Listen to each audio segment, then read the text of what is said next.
ഈ പണം ചെലവഴിക്കപ്പെടും. ആ പണം ചെലവഴിക്കപ്പെടുമ്പോൾ അതിൻ്റെ ഗുണം പൊതുസമൂഹത്തിനും ജനങ്ങൾക്കും ഉണ്ടാവും, ഒരു സംശയമില്ല. പിന്നെ ഉത്കണ്ഠ എന്താ? ഒന്ന്, പ്രൈവറ്റ്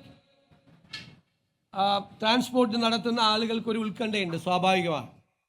ഞാൻ അവരോട് പറയുന്നു, നിങ്ങൾ ഇനി മുതൽ പ്രൈവറ്റ് ട്രാൻസ്പോർട്ടുകാരല്ല, നിങ്ങളും പബ്ലിക് ട്രാൻസ്പോർട്ടിൻ്റെ ഭാഗമാണ്. കാരണം ട്രാൻസ്പോർട്ട് ബസ്സില്ലാത്ത സ്ഥലങ്ങളിൽ ഈ പാവപ്പെട്ടവരെ കൊണ്ടുപോകുന്നത് സ്വകാര്യ ബസ്സുകളാണ്. പണ്ടൊക്കെ വലിയ മുതലാളിമാരാണ് എന്ന് നമ്മൾ പറയും, ബസ് മുതലാളി. ഇപ്പം ഇല്ല. ഇപ്പം ബസ് മുതലാളിയായിട്ട് വീട്ടിലിരുന്ന ബസ് വേറെ വഴിക്ക് പോകും. ഒന്നുകിൽ കണ്ടക്ടറായിട്ട്, അല്ലെങ്കിൽ ചെക്കറായിട്ട്, അല്ലെങ്കിൽ ക്ലീനറായിട്ട് വണ്ടി കയറണം മുതലാളി കൂടി. ആ ഒരു കാലമാണ്. ട്രാൻസ്പോർട്ട് ബിസിനസ് നല്ല ക്രൈസിസിലാണ്. ഈ ഗവൺമെൻറ് അതിനെക്കുറിച്ച് നന്നായി പഠിച്ചിട്ടുണ്ട്. അവർക്ക് കയറി വരാൻ വേണ്ടിയിട്ടുള്ള അന്തരീക്ഷം കൂടി ഈ സർക്കാർ ഉണ്ടാക്കുമെന്ന് ഞാൻ അവർക്ക് വാക്ക് നൽകുന്നു. കേരളത്തിലെ പബ്ലിക് ട്രാൻസ്പോർട്ടേഷൻ സംവിധാനം മികച്ചതാക്കണം എന്നതാണ് ഈ സർക്കാരിൻ്റെ സ്വപ്നം.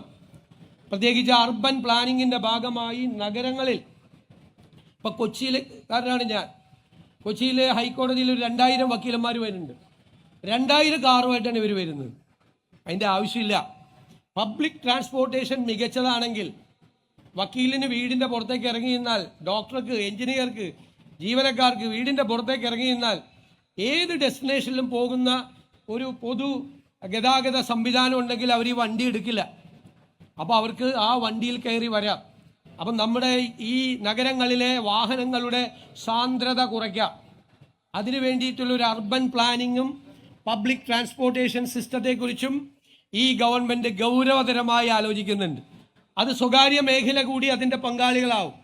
ആ സ്വകാര്യ മേഖലയ്ക്ക് എന്തെങ്കിലും ഒരു നഷ്ടം ഈ ഒരു പദ്ധതി കൊണ്ട് ഉണ്ടായിട്ടുണ്ടെങ്കിൽ അതുകൂടി നികത്താനുള്ള നടപടി ഗവൺമെൻറ് സ്വീകരിക്കുമെന്ന് ഞാൻ ഉറപ്പ് നൽകുന്നു. ഒരു സെക്ടറും തളരാൻ പാടില്ല. ഒരു സെക്ടറും. തളരുന്ന സെക്ടറിനെ താങ്ങി നിർത്തുകയാണ് ഗവൺമെൻറ്റിൻ്റെ ജോലി. നേരിന്റെ വാർത്തകൾ നിങ്ങളുടെ വിരൽത്തുമ്പിലെത്താനായി സാഗ് ന്യൂസ് ചാനൽ സബ്സ്ക്രൈബ് ചെയ്തും ഷെയർ ചെയ്തും ഒരു ശരിയായ മാധ്യമ നിലപാടിനൊപ്പം നിൽക്കാൻ ഞങ്ങൾ നിങ്ങളെ ക്ഷണിക്കുന്നു.